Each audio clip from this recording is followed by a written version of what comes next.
ನಮಸ್ಕಾರ, ಶುಭ ಮಧ್ಯಾಹ್ನ ಪ್ರೀತಿಯ ವಿದ್ಯಾರ್ಥಿಗಳಿಗೆ, ಶಾಲಾ ಶಿಕ್ಷಕರಿಗೆ ಹಾಗೂ ಶಾಲಾ ಸಿಬ್ಬಂದಿ ವರ್ಗದವರಿಗೆ. ನಿಮ್ಮೆಲ್ಲರಿಗೂ ಕೂಡ ವಿದ್ಯಾಶಕ್ತಿಯ ವಿಜ್ಞಾನದ ತರಗತಿಗೆ ಆತ್ಮೀಯವಾದಂತಹ ಸ್ವಾಗತ. ಇವತ್ತಿನ ಕ್ರಿಟಿಕಲ್ ಥಿಂಕಿಂಗ್ ಸೆಷನ್ಗೆ ತಮ್ಮೆಲ್ಲರಿಗೂ ಪ್ರೀತಿಯ ಸ್ವಾಗತ ಅಂತ ಹೇಳ್ತಾ, ಇವತ್ತಿನ ಸೆಷನ್ ನ ಕ್ವಿಕ್ ಆಗಿ ನಾವು ಶುರು ಮಾಡೋಣ, ಆರಂಭಿಸೋಣ ಒಂದು ವಿಶೇಷವಾದಂತಹ ಕಲಿಕೆಯನ್ನ ಮಾಡೋದ್ರ ಮೂಲಕ. ಓಕೆ ಓಕೆ ನನ್ನ ಸ್ಕ್ರೀನ್ ನಿಮ್ಮೆಲ್ಲರಿಗೂ ಕಾಣಿಸ್ತಾ ಇದೆಯಾ? ಕಾಣಿಸ್ತಿದೆ.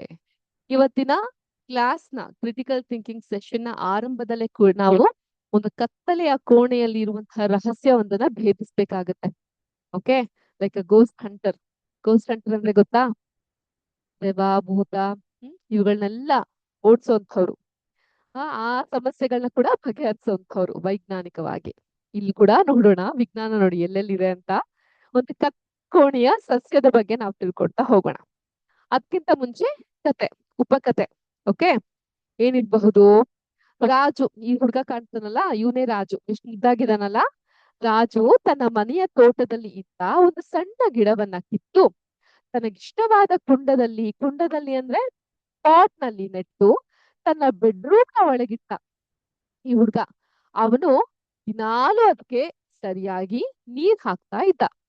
ಆದ್ರೆ ಆ ಕೋಣೆಗೆ ಯಾವುದೇ ಕಿಟಕಿ ಇರ್ಲಿಲ್ಲ ಮತ್ತು ಯಾವಾಗ್ಲೂ ಕತ್ತಲಾಗೆ ಇರ್ತಿತ್ತು. ಕೆಲವು ದಿನಗಳ ನಂತರ ಆ ಗಿಡ ಬಾಡಿ ಹೋಗಲು ಪ್ರಾರಂಭಿಸಿತು. ಯಾಕೆ? ನೋಡಿ, ಹುಡುಗ ರಾಜು ಇದ್ನಲ್ಲ, ಅವನ್ ಏನ್ ಮಾಡ್ದ, ಅವ್ನ ತೋಟದಲ್ಲಿ ಇದ್ದಂತ ಒಂದು ಸಣ್ಣ ಗಿಡವನ್ನ ಕಿತ್ಬಿಟ್ಟು ಅದನ್ನ ಅವ್ನ ಫೇವ್ರೆಟ್ ಪಾಟ್ ನಲ್ಲಿ ನೆಟ್ಟು ಅವ್ನ ರೂಮಲ್ಲಿ ಇಟ್ಕೊಂಡಿರ್ತಾನೆ. ಚೆನ್ನಾಗಿ ನೀರ್ ಹಾಕ್ತಿರ್ತಾನೆ, ಪೋಷಕಾಂಶ ಬದ್ಧವಾಗಿ ನೋಡ್ಕೊಂತಿರ್ತಾನೆ. ಆದ್ರೆ ಪಾಪ ಆ ಒಂದು ರೂಮ್ ನಲ್ಲಿ ಕಿಟಕಿನೇ ಇರ್ಲಿಲ್ಲ. ಸೊ ಆದ್ರೆ ಸ್ವಲ್ಪ ದಿನದಲ್ಲೇ ಆ ಗಿಡ ಬಾಡಿ ಕೂಡ ಹೋಯ್ತು. ಯಾಕಿರ್ಬಹುದು? ಏನಿರಬಹುದು ಈ ಕತ್ತಲೆ ಕೋಣೆಯ ರಹಸ್ಯ? ರಾಜು ದಿನಾಲು ಗಿಡಕ್ಕೆ ನೀರ್ ಹಾಕ್ತಾ ಇದ್ರು, ಆ ಗಿಡ ಯಾಕೆ ಬಾಡಿ ಹೋಗ್ತಿರ್ಬಹುದು? ಗಿಡ ಬದುಕಲು ನೀರಿನ ಜೊತೆಗೆ ಇನ್ನೇನಾದ್ರೂ ಬೇಕಾಗುತ್ತಾ? ಮತ್ ಯಾಕೆ? ಯೋಚನೆ ಮಾಡಿ ನೋಡೋಣ ನೀವೆಲ್ಲರೂ. ಏನಿರಬಹುದು? ನಮ್ ರಾಜುವಿನ ಸಮಸ್ಯೆನ ಯಾರ್ ಬಗೆಹರಿಸ್ತೀರಾ? ಏನಿರಬಹುದು ಈ ಸಮಸ್ಯೆಗೆ ಉತ್ತರ? ನೀರ್ ಹಾಕ್ತಾ ಇದ್ದಾನೆ ಹುಡ್ಗ, ಚೆನ್ನಾಗ್ ನೋಡ್ಕೊಂತಾ ಇದ್ದಾನೆ, ಆದ್ರೂ ಯಾಕೆ ಗಿಡ ಬಾಡ್ ಹೋಯ್ತು? ನೋಡೋಣವಾ? ನೋಡಿ, ಗಿಡಗಳಿಗೆ ಕೇವಲ ನೀರು ಸಾಕಾಗೋದಿಲ್ಲ. ಅವು ತಮ್ಮ ಆಹಾರವನ್ನ ತಾವೇ ತಯಾರಿಸಿಕೊಳ್ಳುತ್ತೆ. Self dependence. ಮನುಷ್ಯರ ತರ ಬೇರೆಯವ್ರ ಮೇಲೆ ಡಿಪೆಂಡ್ ಆಗಲ್ಲ. ನಮ್ಗೆ ಆಹಾರ ಬೇಕಂದ್ರೆ ಏನ್ ಬೇಕು? ಗಿಡಗಳು ಬೇಕು, ಪ್ರಾಣಿಗಳು ಬೇಕು ಅಲ್ವಾ? ಈ ಗಿಡಗಳು ಹಾಗಲ್ಲ, ತಮ್ಮ ಆಹಾರವನ್ನ ತಾವೇ ತಯಾರಿಸ್ಕೊಳ್ತಾರೆ. ಅಂಡ್ ಈ ಪ್ರೋಸೆಸ್ಗೆ ನಾವು ದ್ಯುತಿ ಸಂಶ್ಲೇಷಣೆ ಅಥವಾ ಫೋಟೋಸಿಂಥಸಿಸ್ ಅಂತ ಕರಿತೀವಿ. ಈಗ ತಾನೇ ಕ್ಲಾಸ್ ನಲ್ಲಿ ನಾನು ನಿಮ್ಗೆ ಹೇಳ್ತಾ ಇದ್ದೆ, ರೈಟ್? ವ್ಯಾಸ್ಕುಲರ್ ಬಂಡಲ್ಸ್ ಗಳು, ನಾಳಕಂತೆಗಳ ಬಗ್ಗೆ ಹೇಳ್ಬೇಕಾದ್ರೆ ಝೈಲಮ್ ಮತ್ತೆ ಫ್ಲೋಯಮ್ ಅಂತ ಎರಡು ಅಂಶ ಇರುತ್ತೆ. ಝೈಲಮ್ ಏನ್ ಮಾಡುತ್ತೆ ಮಕ್ಳೇ? ಬೇರುಗಳಿಂದ ನೀರು ಮತ್ತು ಖನಿಜಗಳನ್ನ ಸಾಗಣೆ ಮಾಡುತ್ತೆ. ಫ್ಲೋಯಮ್ ಏನ್ ಮಾಡುತ್ತೆ? Very good. ಈ ಫೋಟೋಸಿಂಥಸಿಸ್ ಅಥವಾ ದ್ಯುತಿ ಸಂಶ್ಲೇಷಣೆಯಿಂದ ತಯಾರಾದಂತಹ ಆಹಾರವನ್ನ ಎಲೆಗಳಿಗೆ, ಕಾಂಡಗಳಿಗೆ, ಹೂಗಳಿಗೆ, ಬೇರುಗಳಿಗೆ ತಲುಪಿಸುವಂತಹ ಕೆಲಸವನ್ನ ಮಾಡುತ್ತೆ. ಈಗ ಈ ದ್ಯುತಿ ಸಂಶ್ಲೇಷಣೆಯ ಬಗ್ಗೆ ಮಾತಾಡೋದಾದ್ರೆ, ಸೂರ್ಯನ ಬೆಳಕಿನಿಂದ ಈ ಒಂದು ದ್ಯುತಿ ಸಂಶ್ಲೇಷಣೆ ಅನ್ನೋದು, ಆ ಒಂದು ಫೋಟೋಸಿಂಥಸಿಸ್ ಪ್ರೋಸೆಸ್ ನಡೆಯುತ್ತೆ. ಆದ್ರಿಂದ ಈ ಫೋಟೋಸಿಂಥಸಿಸ್ ಅಥವಾ ಈ ಒಂದು ಗಿಡ, ಸಸ್ಯ ತನ್ನ ಆಹಾರವನ್ನ ತಾನೇ ತಯಾರಿಸಿಕೊಳ್ಬೇಕು ಅಂತ ಹೇಳಿದ್ರೆ ಅಲ್ಲಿ ಬೆಳಕಿನ ಒಂದು ಅತ್ಯಗತ್ಯ ಇದ್ದೇ ಇರುತ್ತೆ.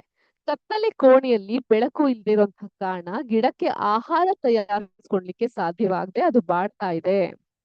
ಇದು ಯೋಚಿಸ್ಬೇಕಾಗಿರುವಂತಹ ವಿಷಯ. ಅದಕ್ಕೆ ಆಹಾರ ತಯಾರಿಸ್ಕೊಳ್ಲಿಕ್ಕೆ ಆಗದೆ ಅದು ಬಾಡ್ತಾ ಇದೆ. ಆ ಕಾರಣಕ್ಕೋಸ್ಕರ ಕತ್ತಲೆ ಕೋಣೆಯಲ್ಲಿ ನಾವು ಗಿಡವನ್ನ ಇಟ್ಟಾಗ ಅದು ಬೆಳಿಲಿಕ್ಕೆ ಸಾಧ್ಯ ಇಲ್ಲ. ಅದಕ್ಕೆ ಬೆಳಕು, ಗಾಳಿ, ಬೆಳಕು, ನೀರು ಇವು ಅವಶ್ಯಕತೆ ಬಹಳಷ್ಟು ಇರುತ್ತೆ. Clear with this? ಈ ಪ್ರಶ್ನೆ ನಿಮ್ಮೆಲ್ಲರಿಗೂ ಅರ್ಥ ಆಯ್ತಾ? ಯಾರಿಗಾದ್ರೂ ಏನಾದ್ರು ಅನುಮಾನ ಇದೆಯಾ? ಮುಂದಿನ ಪ್ರಶ್ನೆಗೆ ನಾನು ಹೋಗ್ಬೋದಾ? ಈಗ ಕತ್ತಲೆ ಕೋಣೆಯ ರಹಸ್ಯವನ್ನ ಹೇಳಿದ ನಂತರ ಚಂದ್ರನ ಕಣ್ಣಾ ಮುಚ್ಚಾಲೆ ಬಗ್ಗೆ ನಾವು ಯೋಚನೆ ಮಾಡೋಣ. ನಿನ್ನೆ ಯಾವ ದಿನ ಮಕ್ಕಳೇ? ಬುಧವಾರ ಮೇಡಮ್. ಓಕೆ, 12ನೇ ತಾರೀಕು. ಸೂಪರ್. ಆದ್ರೆ ನಮ್ಮ ವಾರ ಪಂಚಾಂಗದ ಪ್ರಕಾರ ಯಾವ ದಿನ? ಅಮಾವಾಸ್ಯೆ ಮೇಡಮ್, ಭೀಮನ ಅಮಾವಾಸ್ಯೆ. ಅಮಾವಾಸ್ಯೆ ದಿನ ಚಂದ್ರ ಹೇಗಿರ್ತಾನೋ ನಮ್ಗೇನ್ ಗೊತ್ತು ಅಲ್ವಾ? ಅಮಾವಾಸ್ಯೆ ದಿನ ಚಂದ್ರ ಕಾಣಿಸಲ್ಲ. ಈಗ ಈ ಚಂದ್ರನ ಕಣ್ಣ ಮುಚ್ಚಾಲೆ ಆಟವನ್ನ ನೋಡೋಣ. ರೀ ರೀಟಾ ಪ್ರತಿದಿನ ರಾತ್ರಿ ಆಕಾಶ ನೋಡೋದ್ನ ಇಷ್ಟಪಡ್ತಾಳೆ. ಅವಳು ಜನವರಿ 1ರಂದು ಆಕಾಶ ನೋಡಿದಾಗ ಚಂದ್ರನು ಸಂಪೂರ್ಣ ದುಂಡಗೆ ಕಾಣಿಸ್ತಾ ಇದ್ದ.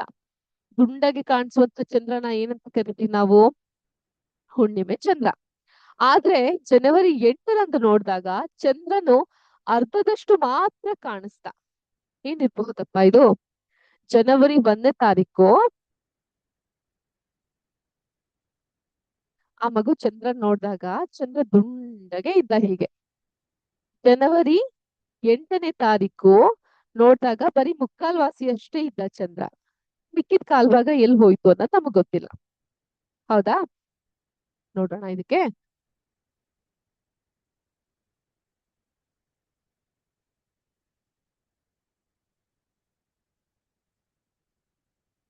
ಚಂದ್ರನು ದಿನಾಲು ತನ್ನ ಆಕಾರವನ್ನ ಬದಲಾಯಿಸಿಕೊಳ್ಳಲು ಕಾರಣ ಏನಿರ್ಬೋದು? ನಿಜವಾಗ್ಲೂ ಚಂದ್ರನ ಒಂದು ಭಾಗ ಕರಗಿ ಹೋಗುತ್ತಾ ಅಥವಾ ಇದರ ಹಿಂದೆ ಬೇರೆ ಏನಾದ್ರೂ ಇದೆಯಾ? ಏನಿರಬಹುದು? ಚಂದ್ರ ದಿನಾಲು ಅಷ್ಟು ಸಣ್ಣವಾಗಿ ಕಾಣಲು ಏನ್ ಕಾರಣ ಆಗಬಹುದು? ನೋಡಿ, ಚಂದ್ರನ ಶೇಪ್ ಹೀಗಿರುತ್ತೆ. ಒಂದ್ ಸ್ವಲ್ಪ ದಿನ ಆದ ನಂತರ ಈ ರೀತಿ ಆಗುತ್ತೆ, ಮತ್ತೆ ಇನ್ನು ಕಮ್ಮಿ ಆಗುತ್ತೆ, ಮತ್ತಿನ್ನು ಬಹಳ ಕಮ್ಮಿ ಆಗುತ್ತೆ, ಕೊನೆಗಂತೂ ಈ ತರ ಕಾಣಿಸ್ತಾನೆ, ಕೊನೆಗಾತ ಕಾಣಿಸದೇ ಇಲ್ಲ, ಎಲ್ಲಿ ಹೋದ ಅನ್ನೋದೇ ಗೊತ್ತಿಲ್ಲ. ಇದನ್ನ ನಾವು ಫೇಸಸ್ ಆಫ್ ಮೂನ್ ಅಂತ ಕರಿತೀವಿ. ಇದು 7 ಅಲ್ಲ, ಕ್ವಶನ್ ಮಾರ್ಕ್.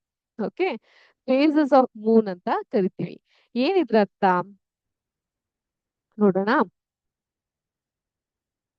ಚಂದ್ರ ಕರ್ಗೋದಿಲ್ಲ, ಬದಲಿಗೆ ಚಂದ್ರನ್ಗೆ ಸ್ವಂತ ಬೆಳಕಿಲ್ಲ, ಸ್ವಂತವಾದಂತಹ ಬೆಳಕಿಲ್ಲ. ಆತ ಭೂಮಿಯ ಸುತ್ತ ಸುತ್ತುತ್ತಾನೆ. ಭೂಮಿ ಸೂರ್ಯನ ಸುತ್ತ ಸುತ್ತುತ್ತೆ, ಭೂಮಿಯ ಸುತ್ತ ಚಂದ್ರ ಸುತ್ತುತ್ತಾನೆ.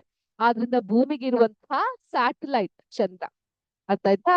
ಈಗ ಭೂಮಿ ಮತ್ತು ಸೂರ್ಯನ ನಡುವೆ ಚಂದ್ರ ಚಲಿಸಿದಾಗ ಸೂರ್ಯನ ಬೆಳಕು ಚಂದ್ರನ ಎಷ್ಟು ಭಾಗದ ಮೇಲೆ ಬೀಳುತ್ತೋ ಅಷ್ಟು ಭಾಗ ಮಾತ್ರ ನಮಗೆ ಭೂಮಿಯಿಂದ ಕಾಣಿಸುತ್ತೆ. ಬದ್ಲಿಗೆ ಚಂದ್ರ ಎಲ್ಲೂ ಕಣ್ಮರೆ ಆಗೋದಿಲ್ಲ, ಕರ್ಗೋದಿಲ್ಲ. ಈ ಸೂರ್ಯನ ಬೆಳಕು ಚಂದ್ರನ ಮೇಲೆ ಬಿದ್ದಾಗ ಎಲ್ಲಿವರೆಗೂ ಸೂರ್ಯನ ಬೆಳಕು ಚಂದ್ರನ ಮೇಲೆ ಬೀಳುತ್ತೋ ಅಷ್ಟು ಭಾಗ ಮಾತ್ರ ನಮ್ಗೆ ಕಾಣಿಸುತ್ತೆ. ಅದನ್ನೇ ನಾವು ಮೂನ್ ಫೇಸಸ್ ಅಂತ ಕರಿತೀವಿ. ಅರ್ಥ ಆಯ್ತಾ? ಚಂದ್ರನ ವಿವಿಧ ಮುಖಗಳು. ಹಾಗಾಗಿ ಚಂದ್ರ ಎಲ್ಲೂ ಮಾಯ ಆಗೋದಿಲ್ಲ, ಕರ್ಗೋದಿಲ್ಲ. ಸೂರ್ಯನ ಬೆಳಕು ಇವನ ಮೇಲೆ ಎಷ್ಟು ಬೀಳುತ್ತೋ ಅಷ್ಟು ಭಾಗ ಮಾತ್ರ ನಮ್ಗೆ ಕಾಣುತ್ತೆ. ಆದ್ರಿಂದ ಈತ ಏನ್ ಮಾಡ್ತಾನೆ? ಭೂಮಿಯ ಸುತ್ತ ಸುತ್ತುತ್ತಾ ಹೋಗ್ತಾನೆ. ಆ ಸುತ್ತುತ್ತಿರ್ಬೇಕಾದ್ರೆ ಸೂರ್ಯನ ಬೆಳಕು ಅನ್ನೋದು, ಅಯ್ಯೋ ನಮ್ ಸೂರ್ಯ ಯಾಕೆ ಹಿಂಗಿದೆ? ಓಕೆ, ಸೂರ್ಯನ ಬೆಳಕು ಅನ್ನೋದು ಈ ಚಂದ್ರನ ಮೇಲೆ ಎಷ್ಟು ಭಾಗ ಬೀಳುತ್ತೋ ಅಷ್ಟು ಭಾಗ ಮಾತ್ರ ನಮ್ಗೆ ಕಾಣಿಸ್ಲಿಕ್ಕೆ ಸಾಧ್ಯ. ಆದ್ರಿಂದ ಪ್ರತಿ 15 ದಿನಕ್ಕೊಮ್ಮೆ, ಫಾರ್ ಎವ್ರಿ 15 ಡೇ, ಸಂಪೂರ್ಣವಾಗಿ ನಾವು ಚಂದ್ರವನ್ನ ಕಾಣಬಹುದು. ಅದನ್ನೇ ನಾವು ಹುಣ್ಣಿಮೆ ಅಂತ ಕರಿತೀವಿ. ಅದೇ ರೀತಿ ಸಂಪೂರ್ಣವಾಗಿ ಚಂದ್ರ ಕಾಣಿಸ್ತಾ ಇರಬಹುದು, ಅದನ್ನ ನಾವು ಅಮಾವಾಸ್ಯೆ, ನೋ ಮೂನ್ ಡೇ ಅಂತ ಕರಿತೀವಿ. ತಿಳಿತಾ ಮಕ್ಕಳೇ? ಇದಾಗಿತ್ತು ಇವತ್ತಿನ ವಿಜ್ಞಾನದ ವಿಸ್ಮಯಕಾರಿಯಾದಂತಹ ಆಲೋಚನೆಯನ್ನ ನಿಮ್ಮಲ್ಲಿ ಮೂಡಿಸುವಂತಹ ಕ್ರಿಟಿಕಲ್ ಥಿಂಕಿಂಗ್ ಸೆಷನ್. ನಿಮ್ಮೆಲ್ಲರಿಗೂ ಇಷ್ಟ ಆಯ್ತು, ಅರ್ಥ ಆಯ್ತು ಅಂತ ಭಾವಿಸ್ತೀನಿ. ಮುಂದಂತೂ ಚಂದ್ರ ಕರ್ಗೋದಿಲ್ಲ ಅಂತ ಹೇಳ್ತೀರಲ್ಲ? ಓಕೆ, ಧನ್ಯವಾದಗಳು ಇವತ್ತಿನ ಸೆಷನ್ಗೆ. ನಿಮ್ಮೆಲ್ಲರಿಗೂ ಮತ್ತೆ ಮುಂದಿನ ವಾರ ಭೇಟಿಯಾಗೋಣ. ಎಲ್ಲರಿಗೂ ಶುಭ ದಿನ. ಮುಂಗಡವಾಗಿ ಸ್ವಾತಂತ್ರ್ಯ ದಿನಾಚರಣೆಯ ಶುಭಾಶಯಗಳು ಅಂತ ಹೇಳ್ತಾ ಇದ್ದೀನಿ. ನಮಸ್ಕಾರ. ಜೈ ಹಿಂದ್, ಜೈ ಕರ್ನಾಟಕ ಮಾತೆ, ಜೈ ವಿದ್ಯಾಶಕ್ತಿ.